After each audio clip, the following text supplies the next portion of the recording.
The world is currently on the fast lane with fast food, fast service, and now fast profit from fast ripening of fruits and vegetables. This is a disturbing trend creeping into Nigeria, but sadly without the knowledge of the unsuspecting consumer.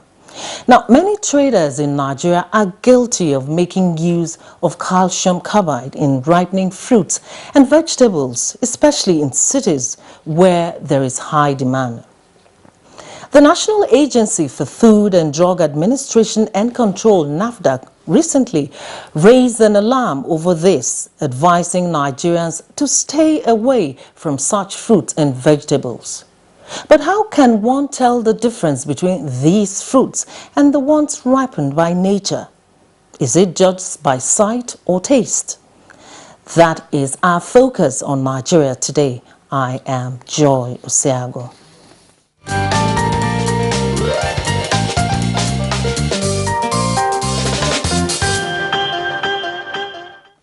To discuss this matter, I'm being joined by Mrs. Adenike Adegbenro. She is the Assistant Director, Food Safety and Applied Nutrition at the National Agency for Food and Drug Administration and Control, NAFDAC. Thanks for joining us, Mrs. Adenike. Good evening, viewers. Thanks for having me. We also have Dr. Chris Osa Isokbomo. He is the Head of Nutrition at the Federal Ministry of Health. Welcome to the program. Thank you very much. Good evening, viewers. Let's start with you, Mrs. Adenike. NAFDAC recently raised an alarm over the use of carbide in ripening fruits by traders, especially in, I guess, markets across Nigeria. What gave birth to this advice? Yeah, it has become a public health issue of recent, We have issues of kidney failure, liver failure, heart problems being reported nationwide in hospitals. And NAFDAC, sat back to actually look into what could be responsible, for these public health issues. And, it came to mind that one of the contributing factors to this could be the use of calcium carbide in fruits ripening. And that was what, gave rise to that public alert. Dr. Chris, what is calcium carbide? Well, calcium carbide is a form of salt that is used in different industrial purposes. In most cases, it is used by welders locally. And what it does is that when it is hydrolyzed, or when it mixes with water, it releases a gas called acetylene. It's actually that gas that the welders use. But that same gas, acetylene, is also can now be harnessed for ripening of fruits. Along with acetylene, there's a little bit of ethylene. And ethylene is actually the gas that fruits ordinarily release for their own ripening. So with calcium carbide and the acetylene and a little bit of ethylene, with the fruits being exposed to it, it ripens the fruits faster. So in other words, is this chemical poisonous? Yes, it can be poisonous in various ways. First of all, constant and continuous contact with the chemical can cause irritation. Consumption of that chemical can cause stomach upset, abdominal cramps, and of course, prolonged use, ingestion over time can be carcinogenic. One other thing is that the calcium carbide itself can contain some carcinogenic substances like arsenic and like phosphorus. And these are, like I already mentioned, carcinogenic, and they can cause cancers. Mrs. Adenike, what are some of your research findings that made you arrive at the conclusion that definitely calcium carbide is responsible for some of these diseases like kidney failure you talked about? Well, like I said, it had been an issue of concern of late. We've been getting a series of complaints of this kidney failure, renal failures, and yeah, we try to do a little research into it. And of course, like Dr. Chris said, we all know that calcium carbide contains these trace metals like the arsenic, the phosphorus, which are very dangerous to the human health when consumed. And because this calcium carbide is normally used, by traders to enhance the ripening of their fruits, the residual arsenic and phosphorus that is contained in the calcium carbide also, makes contact with these fruits. And at the end of the day, this is consumed by the unsuspecting consumers. And after a prolonged exposure, to consumption of these contaminated fruits, of course, it will definitely result in health issues. Now, is it easy for anyone to walk into a pharmacy and just purchase this chemical? Actually, calcium carbide is readily available in the market. What NAFDAC does is, we issue chemical permits to major chemical marketers and importers. That is one of the ways, we try to keep database of chemical marketers. And they have to meet stringent regulatory requirements before they are issued this chemical permit. But after, they get this chemical permit, they bring in these chemicals, which calcium carbide is one of. Calcium carbide is a restricted chemical. They bring it in, and then they distribute these chemicals to their own little distributors, minor distributors, and marketers. When these chemicals are distributed or sold, to the smaller marketers, they in turn sell it to welders who normally use acetylene gas. Dr. Chris just pointed out that when calcium carbide comes in contact with moisture or water, it will react chemically and release this acetylene gas. So this acetylene gas is sold to the welders who normally use it for their welding. It is at this point, that they in turn, aside using it for the purpose it is meant for, which is the welding, they also sometimes, sell it to the fruit traders. So now that you know about the distribution channel, what are you doing to stop the process of moving around to the extent that it gets to the traders? Like I said, NAFDAC is trying its bit, and that is why it introduced this issuance of chemical permit for the major marketers and importers.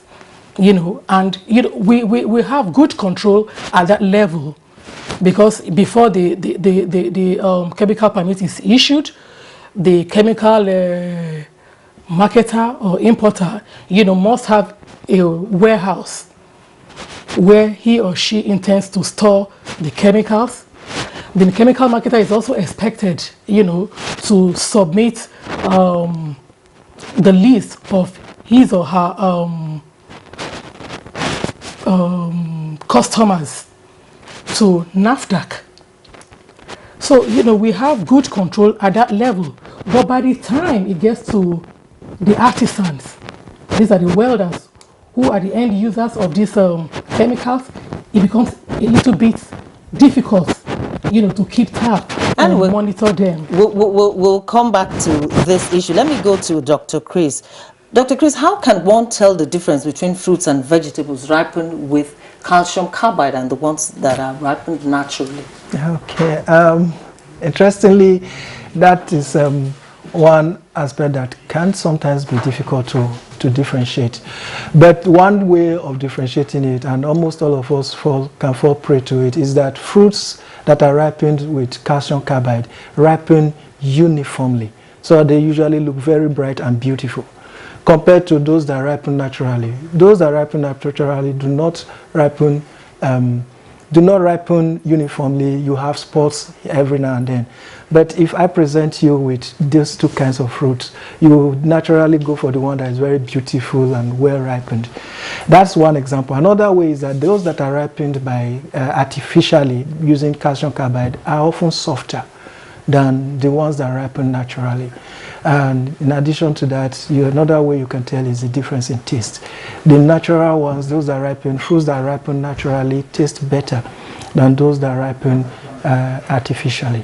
So these are the three things. But one clear thing I can tell you is that when you see fruit that is uniformly, take banana for example, is beautifully uniformly red ripened and there are no spots in it, it's very likely that that banana has been ripened artificially. Another example, again, let's use banana. If you find this stem, you know, they come as a bunch. That stem, if that stem is green and the rest of the banana is beautifully yellow, you're very certain that that has been ripened artificially. Mrs. Adenike, you know, that sounds quite cumbersome, you know, the process of going into the market and having to look at those fruits to tell the difference. In terms of awareness, you know, like reaching out to people in the marketplaces, is NAFDAC thinking of doing anything in that direction? Yes, NAFDAC has actually, you know, been doing a lot in that regard. Just like you rightly pointed out, you know, at the beginning of the program, you talked about the alert that was, you know, publicated by the management of NAFDAC. In this publication, NAFDAC tried to, you know, to bring out the dangers and the public health hazards of consuming fruits that have been ripened by the use of this calcium carbide. Aside that, NAFDAC has also embarked on massive sensitization and public awareness. We actually go to the markets. Sometimes we send our staff to the markets to create awareness on the dangers and adverse effect on health by the use of carbide in fruit ripening. We go to farmers to also let them be aware of the danger that this unwholesome practice poses to the public health. So these are some of the things. Also, we have this the NAFDAC program, which is aired every week. We use that also as a form of sensitization to the general public to create awareness. All right, Dr. Chris, what are some of the other strategies you think can be used to reach out to the public? Not just those in the cities, also those in the rural areas. Well, first of all, we also need to target those commercial fruit producers. The hazards of using calcium carbide is even more serious on them than on the consumer. It's easy for us to tell the consumer that to mitigate the effect of such problems. Actually, the health hazard is actually the consumption of the inadvertent consumption of the fruits that have been ripened, because these fruits in most cases come in contact with the calcium carbide. So one way of mitigating it is to ensure that your fruits are washed properly before you consume them, and if possible remove the peelings, and after even washing, you remove the peelings and consume them before consumption. But the person that is using the calcium carbide is the one that is coming in contact with the substance itself, is the one that is exposed to the gas, which is the acetylene gas. Acetylene gas can cause irritation, it can cause difficulty in breathing, and if you are exposed to it over a long period of time, such person can actually become unconscious, as it were. But besides that, inhalation of the gas itself becomes carcinogenic to the person. So what other strategies is not just target the consumer, but target those who use these substances and make them aware of the health implications. The implications. Thank you. The health implications to themselves, even in an attempt to make more profit. All right, Dr. Chris. We have been looking at ripening of fruits with calcium carbide. After the break, we will talk some more on the issue.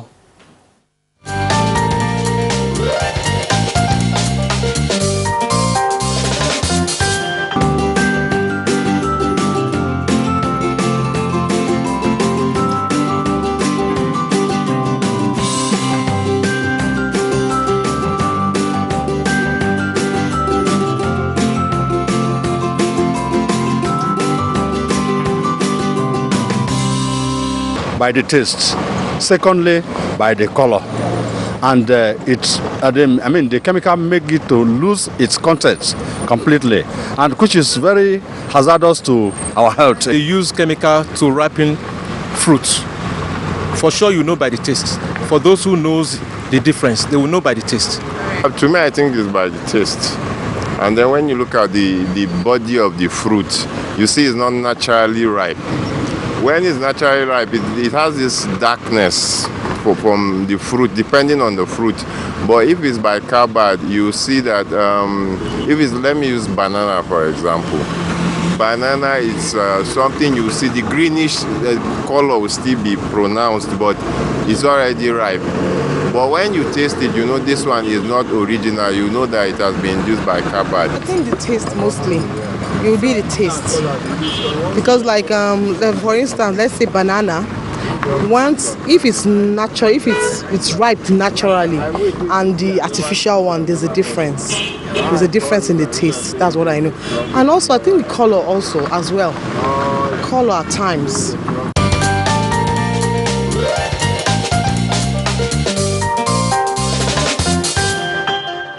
We thank you for staying with us on Nigeria Today. Mrs. Adenike, you watched the video clip there and you listened to a cross-section of Nigerians responding to the questions put to them by our correspondent to see how aware they are. What's your impression of the video clip? Yes, I want to believe that the public is actually gaining awareness, because like one of them rightly pointed out that you can detect these artificially ripened fruits by their color. When you look at artificially ripened fruits, say take the banana for example, you find out that there is the color is not uniform. You could find green patches on the yellow part of the banana, which is what was rightly pointed out. And again, when you look at the stalk of the banana, that's the tip, even though the body is yellow, the tip would be green. But for naturally ripened bananas, the stalk will be black. And then it could come with this black spots. That is for the naturally ripe banana. So I think the public is becoming generally aware. There is awareness. All right, Dr. Chris, what is your impression about the video clip we just watched and the response from Nigerians? First, I'm impressed that some Nigerians are aware that some fruits are ripened artificially, and some of them can actually are enlightened enough to understand that there is a difference. The only thing I noticed is that almost all of them focus more on the taste, which also means that you would have already purchased it, tasted it before you know. So we would like people to understand that banana, and often it is banana and maybe mangoes that are often, especially in our environment, that are more largely artificially ripened. That banana that looks so beautiful and uniformly colorful may not be the one that has ripened naturally. Natural one often comes with spots. They're actually the ones that you would not want to pick because of the spots around it. For the person who was converting green fruit to yellow fruit, it sounded like magic to me. But people do it. That's the reality. It's not exactly like the carbide. It takes 48 hours, at least 2 days, when you ripen fruit with calcium carbide. you have to keep it exposed to that carbide for at least 2 days before it becomes ripened.